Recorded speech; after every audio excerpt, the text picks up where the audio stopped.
শুভেচ্ছা। আজকে আমরা যুক্তরাষ্ট্র ছাত্রলীগের পতাকাবাহী সংগঠন ছাত্রলীগ করছি জয় বাংলা জয় বঙ্গবন্ধু। ধন্যবাদ সবাইকে। কিভাবে প্রকাশ হতো আমার সে ভাষা জানা নেই। আপনি ভালো থাকেন, আপনি ভালো থাকলে আমরা ভালো থাকবো। আপনি আপনি যে ভাষা দেবেন, আপনি যে কথা আমাদের গর্বের যে নির্দেশ দেবে, আমরা যুক্তরাষ্ট্রের আইনে যারা আছি আমাদের জীবনের রক্তের শেষ রক্ত দিয়ে সেটা রক্ষা করবো।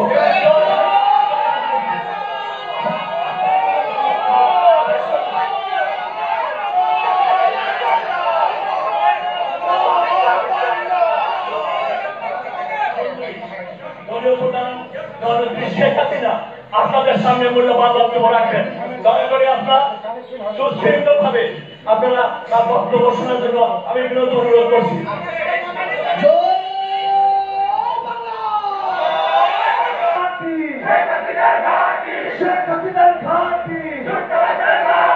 বাংলাদেশের মাটি শেখ হাসিনা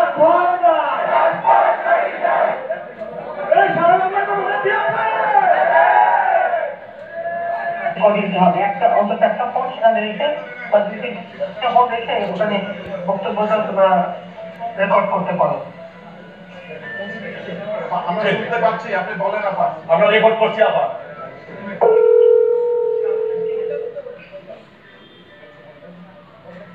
আমি সবাইকে আমার আন্তরিক শুভেচ্ছা জানাই।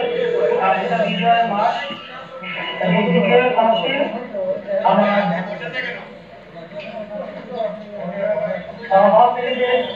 সকল নেতা কর্মী সরকারি সংগঠন থেকে শুরু করে বাংলাদেশের জনগণ দেশের প্রবাসে যারা আছে সবাইকে আমি বিজয় মাসের শুভেচ্ছা জানাচ্ছি। জুডিশিয়ারিকে অপমান করা, প্রশাসনকে অপমান করা, একটা রাষ্ট্র পরিচালনা করতে তিনটা অত্যন্ত গুরুত্বপূর্ণ তিনটা স্তর থাকে, সেটা আইনসভা, বিচার বিভাগ এবং এক্সিকিউটিভ, অর্থাৎ লেজিসলেটিভ এবং এক্সিকিউটিভ। সব কটা মানে যেগুলি পদ্ধতি সব ধ্বংস করে দেওয়ার চেষ্টা। কেন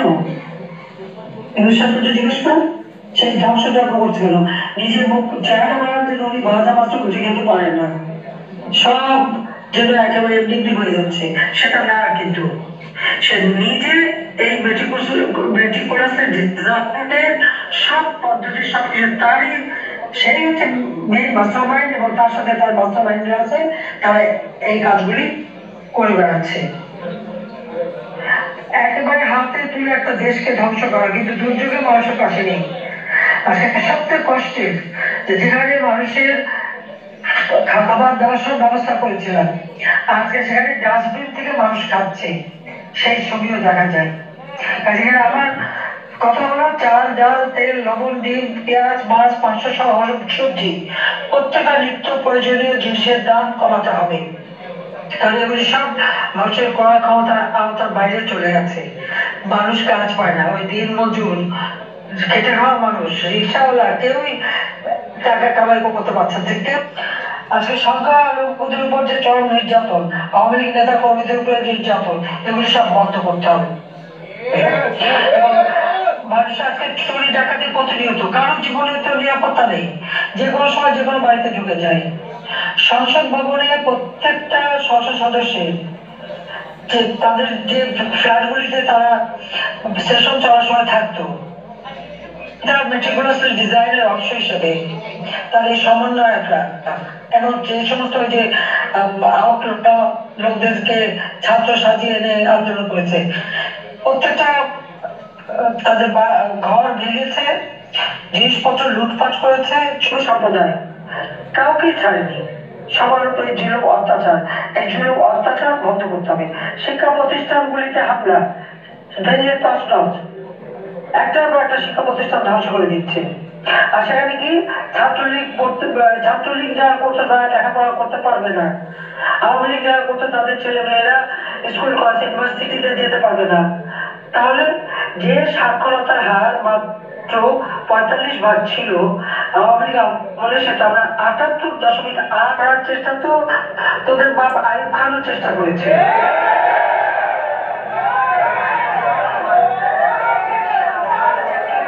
করেছে। আওয়ামী লীগের শিকড় বাংলাদেশের জনগণের মাঝে প্রথিত। 1949 সালে প্রতিষ্ঠা লগ্ন থেকে এই আওয়ামী লীগ এবং 48 সালে ছাত্রলীগের প্রতিষ্ঠা লগ্ন থেকে এই ছাত্রলীগ বাংলাদেশের জনগণের ভাষার আন্দোলন, জনগণের স্বাধীনতার আন্দোলন সবই তারা করেছে। আজকে আওয়ামী লীগই করেছে। কত নেতা কর্মী সেলিম দেলোয়ার সহ কতজন জীবন দিয়ে গেছে, সেভাবেই কত আমরা প্রতিষ্ঠা পেয়েছি। আওয়ামী লীগকে একেবারে শেষ করে দিবে সেটা কেউ পারবে না। নির্বাচনে প্রমোশন করবে, হ্যাঁ দলীয় লোক দিয়ে কমিশন গঠন করেছে।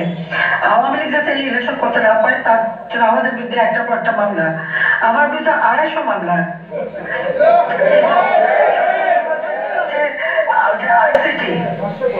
যা আমরা যুদ্ধ অপরাধ বিচারের জন্য গঠন করেছিলাম, জাতির পিতা করেছিলেন যুদ্ধ অপরাধীদের বিচার, সেটা বন্ধ করেছিল জিয়াউর রহমান, তাদেরকে ক্ষমতায় দিচ্ছিল যুদ্ধ অপরাধীদের। আর এরপর আওয়ামী লীগ সরকার আসার পরে আমরা যুদ্ধ অপরাধীদের বিচার করার জন্য যে আদালত তৈরি করি, সেই আদালতে আমার মামলা।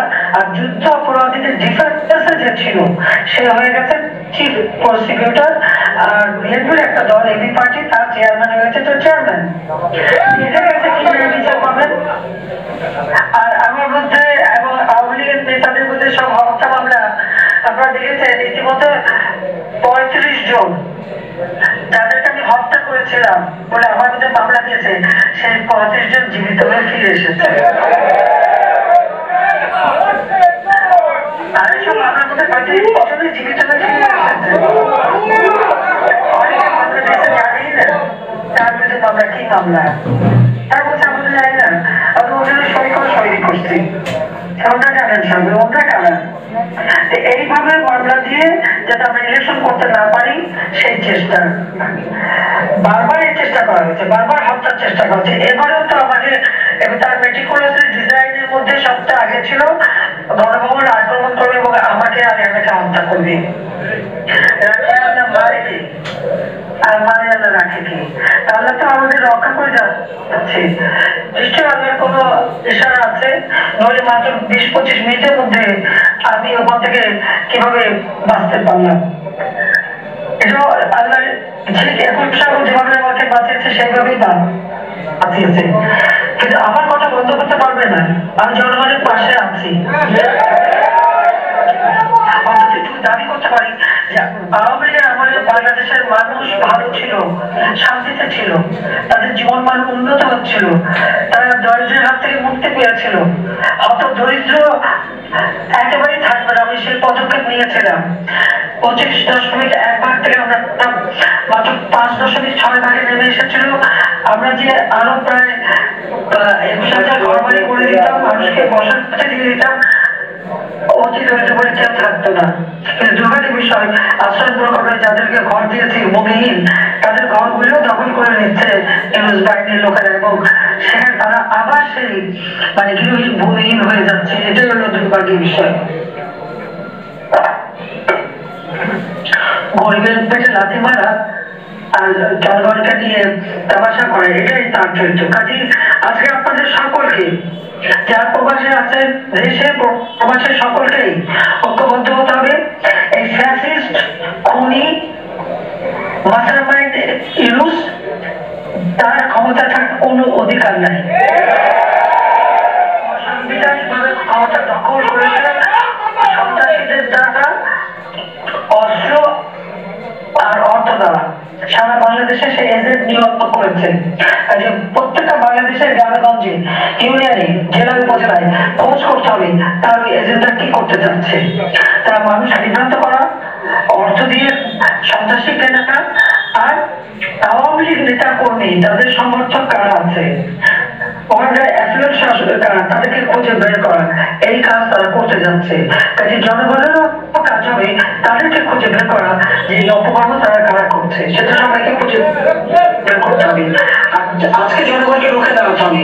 এই ইংলিশ ক্ষমতা থাকলে এদেশের মানুষের কখনো অর্থনৈতিক মুক্তি আসবে না, জীবনে শান্তি আসবে না, নিরাপদে চলতে পারবে না, নিরাপদে বাড়িতে ঘুমাতেও পারবে না। আজকে মানুষ নিরাপদে চলতে পারে না, এই দুরবস্থা। এই দুরবস্থা থেকে জনগণকে বাঁচাতে হবে, রক্ষা করতে হবে। আজকে জঙ্গি রাষ্ট্রে পরিণত করেছে বাংলাদেশকে।